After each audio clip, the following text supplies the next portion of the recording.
He was a civil litigator recommended by the base legal office, a man who specialized in property disputes for service members. His office was small, smelling of old leather and pipe tobacco, a stark contrast to the sterile police station.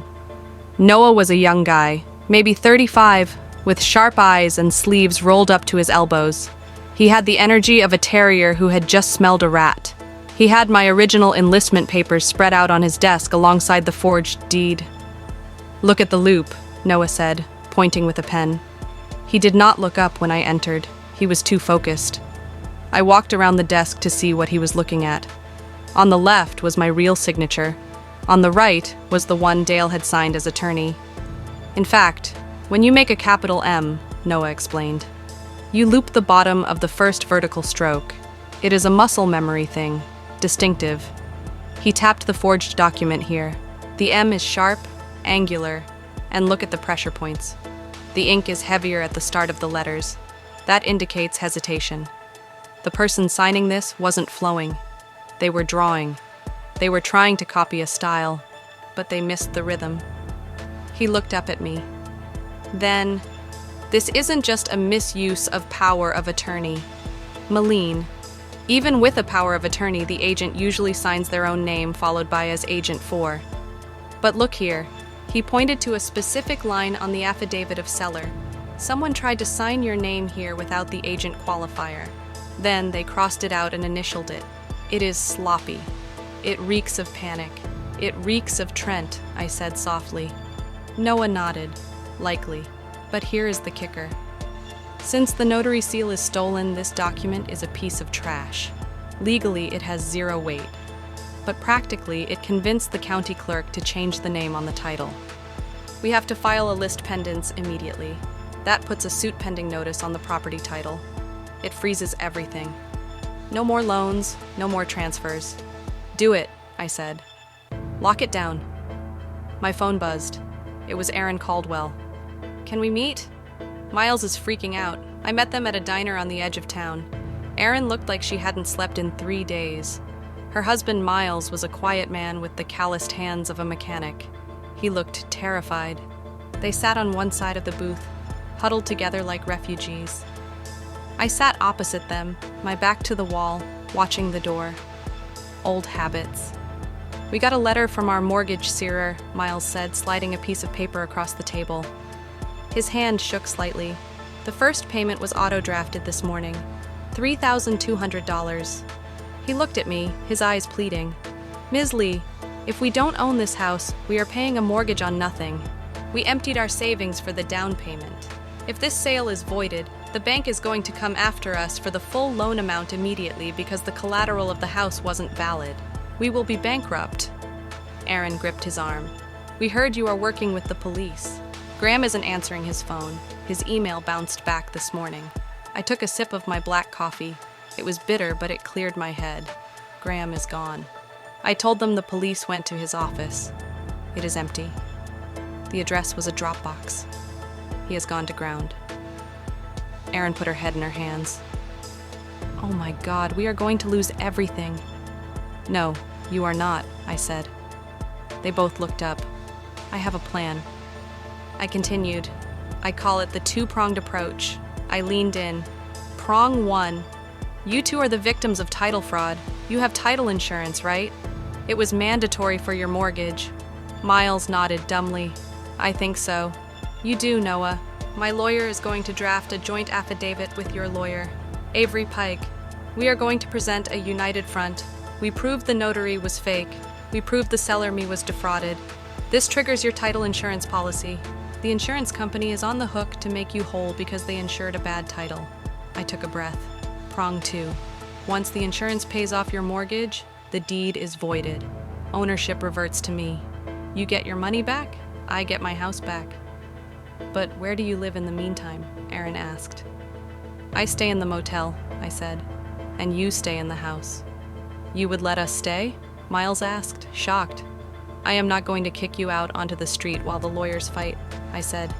"You take care of the place. You pay the utilities. We wait for the insurance check." Aaron reached across the table and squeezed my hand. Her grip was tight. "Thank you." Do not thank me yet, I said, pulling my hand back gently. We still have to catch the people who did this.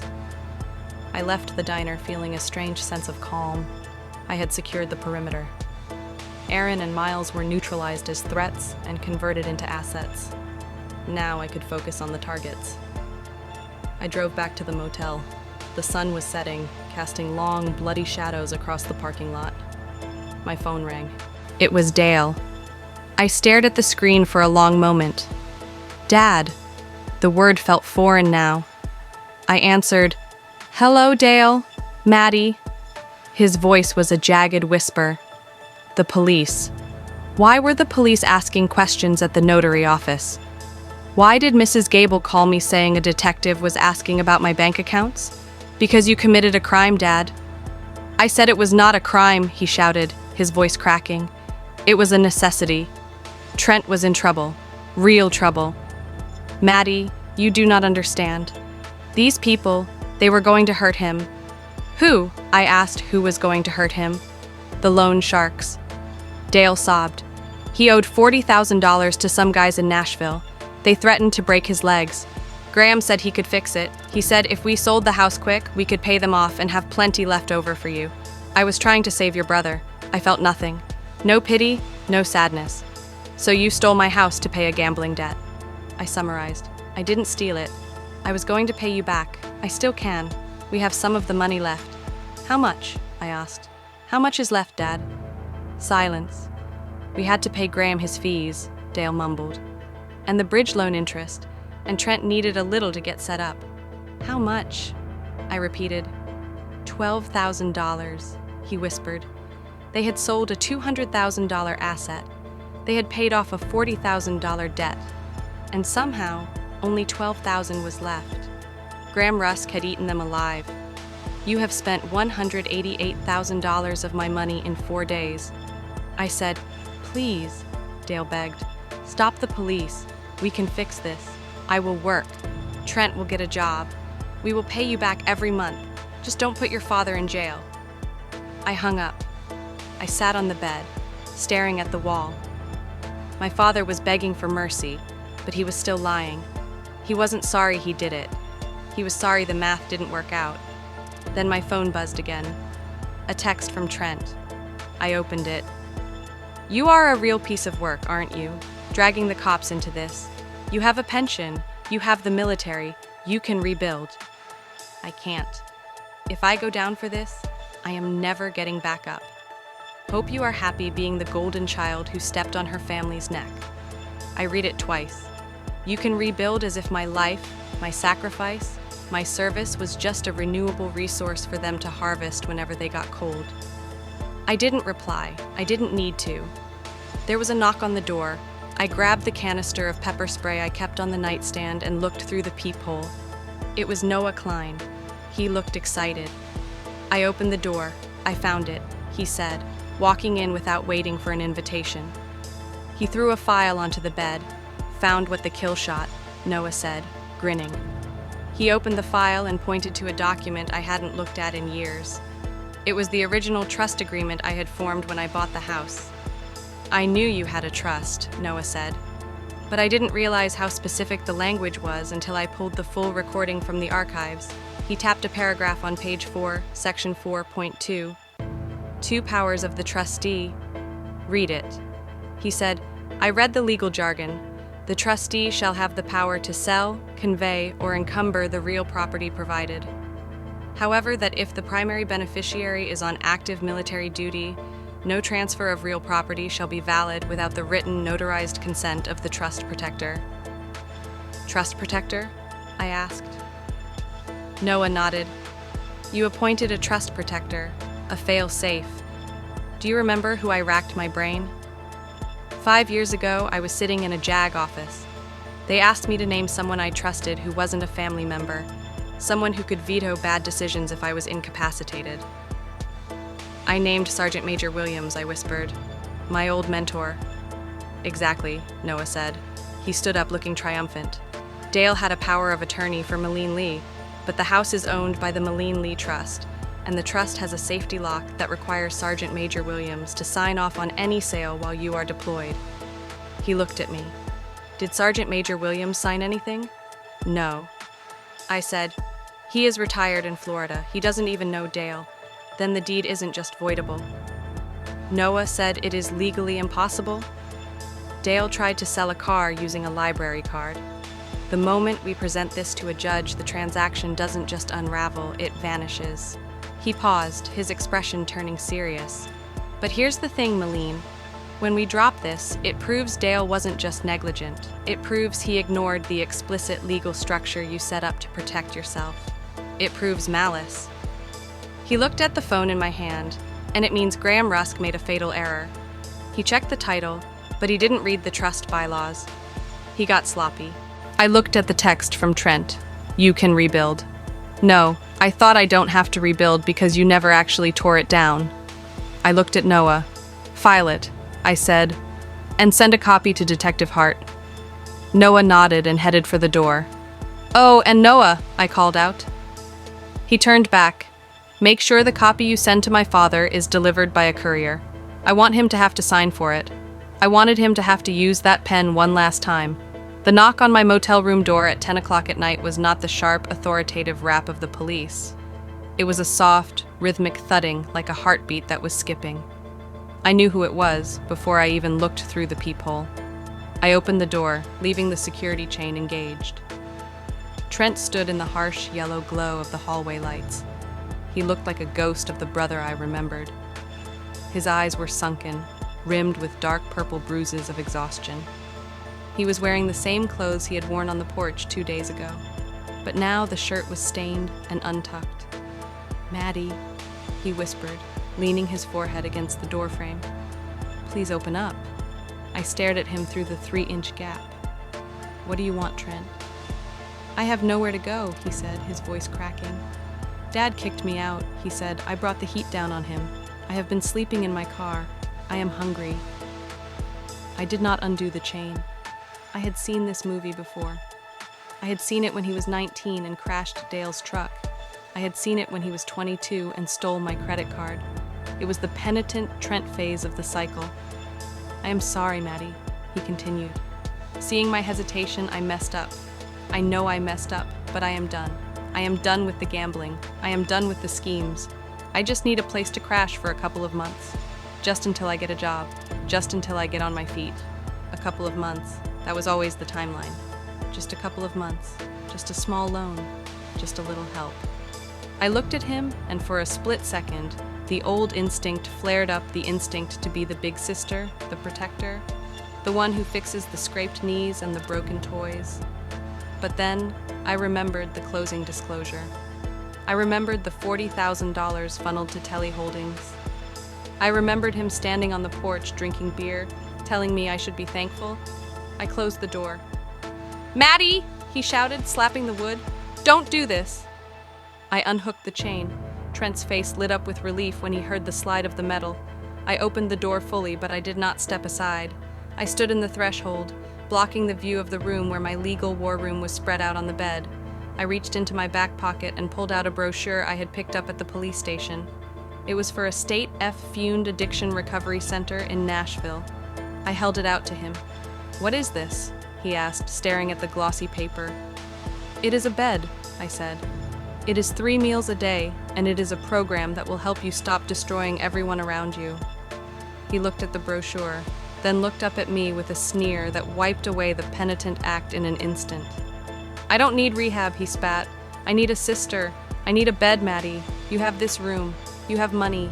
You always have money. I do not have money. Trent, I said calmly. You spent it, remember?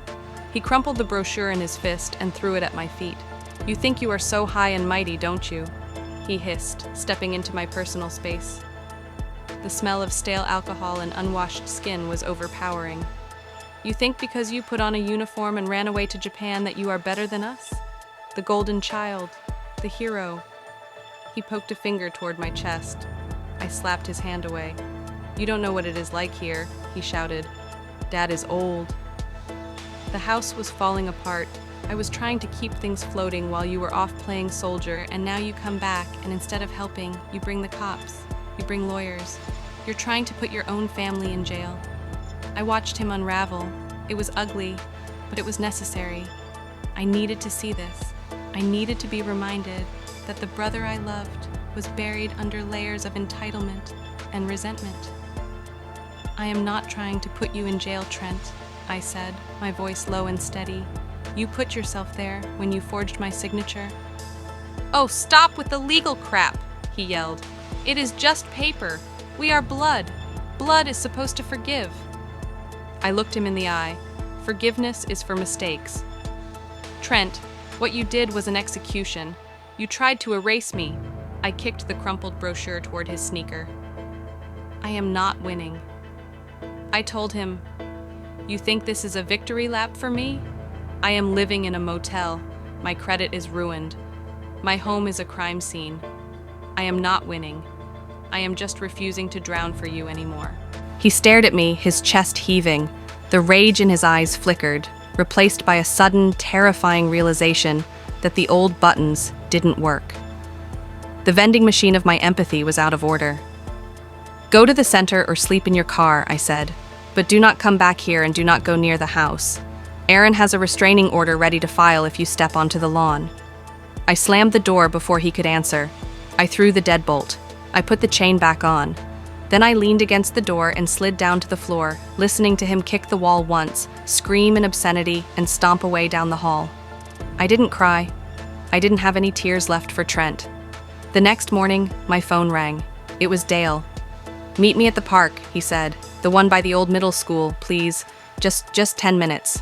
He sounded different than Trent. He didn't sound angry. He sounded hollow. I met him at noon. The park was empty, save for a few mothers pushing strollers. Dale was sitting on a rusted bench, staring at the empty baseball diamond where he used to coach my little league team a lifetime ago. He looked smaller, the bluster. The head of the household arrogance was gone. He was wearing a windbreaker that was too big for him. His shoulders hunched inward. I sat on the other end of the bench, leaving 2 feet of space between us. "Did you talk to Trent?" he asked, not looking at me. "He came by last night," I said. "I gave him the number for the recovery center." Dale nodded slowly. "He won't go. He never goes." We sat in silence for a long time, watching the wind blow dead leaves across the infield dirt. "I lied to you," Dale said softly. "I know," I said. "You lied about everything." "No, I mean I lied about why." He turned to look at me. His eyes were red-rimmed and watery. "It wasn't just Trent's debt. Maddie," I frowned. "What do you mean I owed money too?" he confessed, the words tumbling out in a rush. "The pension. It hasn't been enough for years. The inflation. The medical bills for my back. I started using those credit cards you told me to cut up. I maxed them out. Then I took out a payday loan to pay the minimums. Then another." He looked down at his hands, watching his fingers intertwine. I was drowning. Maddie, just like him. And then Graham Rusk showed up. He was a friend of Trent's. He sat at the kitchen table and he made it sound so easy. He said the market was hot. He said we could sell the house, pay off Trent's sharks, pay off my loans, and still have enough to put a down payment on a condo for me and keep the rest for you. He looked at me with a desperate earnestness. He promised he could turn it around in a week. He said you wouldn't even mind because we were saving the family. I thought I was fixing it. I listened to him, and the tragedy of it settled over me like a heavy fog. He wasn't a villain in a movie.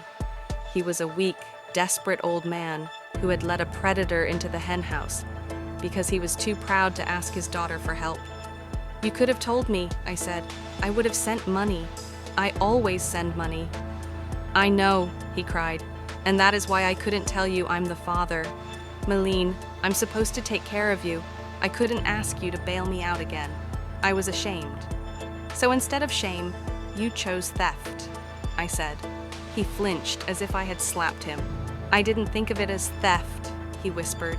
"I thought it was a loan from the future." I stood up. I couldn't sit there anymore.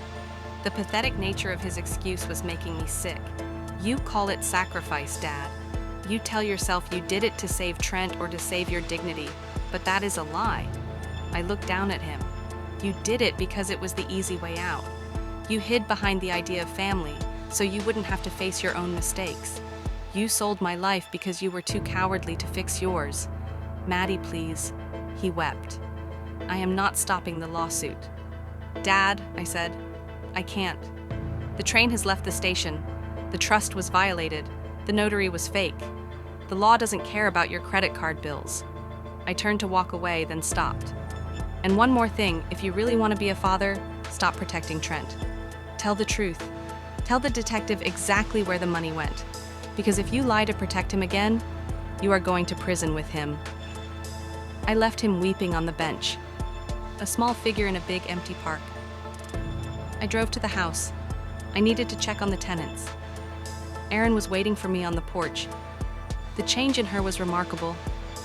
2 days ago, she had been a shaking mess in a bathrobe. Today, she was dressed in jeans and a blazer, holding a stack of files. She looked like a woman going to war. "Miles is at work," she said, "but we talked." "We are not moving." "Good," I said. She handed me a coffee. I called the title insurance company myself. She said, "I told them if they drag their feet, I am going to the state insurance commissioner. I told them their underwriter approved a transaction based on a forgery and a stolen stamp." They sounded terrified. "They should be," I said, "and I talked to Avery, my lawyer," she continued. "He wants to depose Graham Rusk, but since Graham is missing, he wants to depose your father and brother immediately. Next week, under oath." She looked at me, her eyes hard. "I am not a vindictive person, Malene. But that man, Rusky, looked me in the eye and told me I was helping a nice family. He smiled at me while he stole my life savings. I want to see him in handcuffs. I want that too," I said. Just then, my phone buzzed. It was a text from Noah Clean. "My lawyer, get over here. Avery is on the line. We have a development." I drove to Noah's office. The air inside was electric. Noah was pacing behind his desk. Avery Pike, a silver-haired man with the presence of a senator, was on the speakerphone. "Malene." Avery's voice filled the room. "We have gone over the trust documents and the notary evidence. It is a slam dunk for the civil side. The judge will likely grant a summary judgment to void the deed based on the trust protector clause alone." I let out a breath. "So, I get the house back." "Yes," Avery said, "but the criminal side, that is trickier to get a fraud conviction, specifically against Rusk and the organization behind him. We need to prove conspiracy. We need to prove your father and brother weren't just dupes, but active participants who knew the notary was fake." Or Noah interrupted.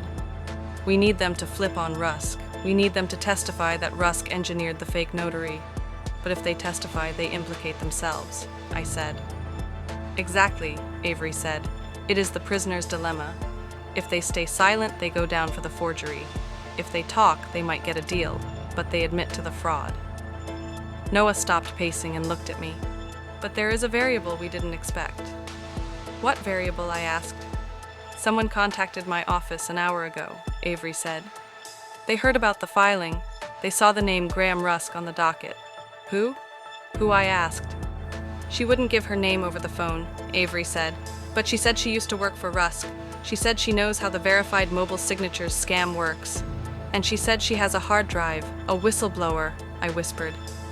"She wants to meet you," Noah said. "Not the lawyers." "You tonight? Why me?" "Because she says she knows your brother." Noah said she says Trent didn't just stumble into Rusk's office. She says Trent has been on their payroll for 6 months. The room went silent. "On their payroll," I repeated. She says Trent wasn't the victim of a loan shark. "Madeline," Noah said gently. "She says he was a recruiter." I felt the blood drain from my face.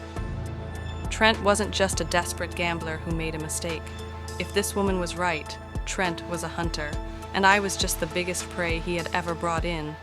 "Set it up," I said. "I want to meet her. She is meeting you at the Waffle House next to your motel." Noah said, "Midnight. Come alone." I walked out of the office into the cooling evening air. The image of Trent crying at my door, playing the victim, played over and over in my head. I need a sister. I need a bed. He didn't need a bed. He needed a hideout. I got into my car. The sadness regarding my father was still there, a dull ache. but the feeling I had for my brother had changed. It wasn't anger anymore. It was something colder. It was the clinical detachment of a soldier realizing the enemy is inside the wire. And at midnight I was going to find out exactly how deep the tunnel went. The Waffle House at midnight was a tableau of exhausted humanity. Truck drivers hunched over coffee. A group of teenagers laughed too loudly in a corner booth. And the smell of grease and syrup was a heavy, comforting blanket.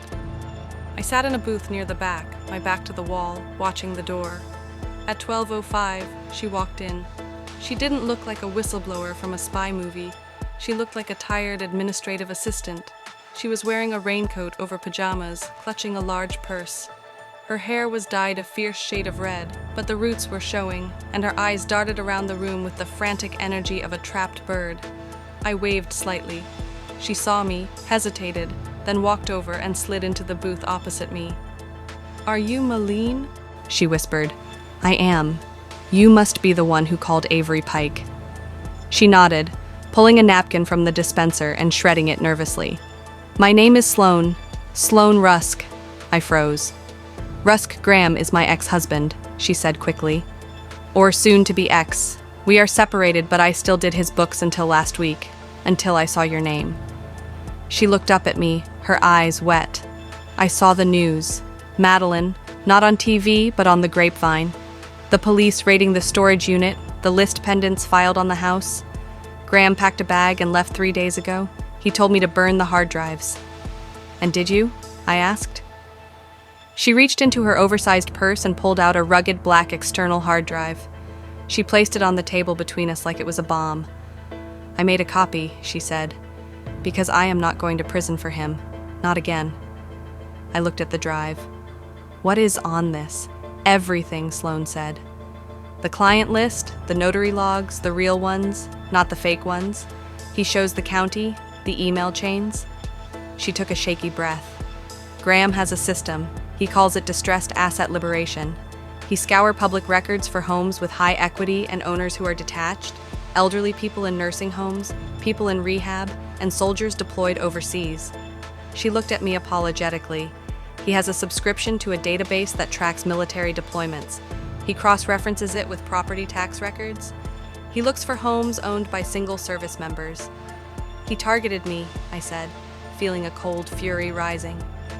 "Yes," she said. "But he can't just steal a house. He needs an inside man. He needs a family member with a power of attorney or a willingness to forge one. Someone desperate, someone greedy." "So, he found my father," I said. Sloan shook her head. She looked down at the shredded napkin. "No, Malene. He didn't find your father." She looked up, and the look in her eyes broke my heart. "Your brother found Graham." The noise of the diner seemed to fade away. What I whispered. "Trent?" she said. "Trent Lee? He came to Graham 6 months ago. He wasn't a victim." "Malene, he was a bird dog." "A bird dog?" "It is a term in the industry," she explained. "Someone who sniffs out deals. Trent owed money to some bad people." "Yes, but he told Graham he had a solution. He told Graham his sister was deploying and had a house with 100 grand in equity sitting untouched. He told Graham he could get your father to sign anything if they just applied enough pressure." I stared at her. The image of Trent crying at my motel door, claiming he was just trying to save the family, shattered. He hadn't just made a mistake. He had sold me out. He had pitched me as a business opportunity. He brought the deal to Graham. Sloan continued. "He negotiated a finder fee. That $40,000 that went to T. Lee Holdings, that wasn't just debt payoff. That was his commission. He split the profit with Graham." "And my father?" I asked. Sloan shrugged. "Trent played him like a fiddle. He told your dad the loan sharks were going to kill him. He created the panic." "Your dad? He is guilty of being stupid." "Maybe. But Trent is the architect." I sat back in the booth. The betrayal was total. It wasn't just theft. It was a fratricide for profit. "Will you testify?" I asked. Sloan nodded. "If I get immunity. If they promise not to charge me as an accessory." I picked up the hard drive. "I will call Detective Hart right now." An hour later, we were in an unmarked police car in the parking lot of the Waffle House. Detective Hart was in the front seat looking at the contents of the hard drive on her laptop. Sloane was in the back next to me, shivering despite the heat. "This is it," Hart murmured, scrolling through a spreadsheet. "There are dozens of them. Operation Okinawa, the nursing home flip. This guy is a monster." She turned to Sloane. "You did the right thing. Mrs. Rusk, we are going to put you in a hotel tonight. Secure location. Tomorrow, the DA is going to want to talk to you." Hart looked at me. "And you, Malene, this changes everything. It is not just fraud anymore. It is a RICO case, racketeering, conspiracy. Your brother is looking at 10 to 15 years minimum." I nodded. I felt numb. "Do what you have to do." The next few days were a blur of legal preparation. I sat in Noah Klein's office drafting my affidavit. I had to detail every interaction, every phone call, every lie. I had to explain the trust structure, the trust protector clause that Sergeant Major Williams had unknowingly enforced by simply existing. Aaron and Miles came in to give their statements. They looked stronger now. They described how Graham had bullied them, how he had dismissed their request for a lawyer as insulting to the family.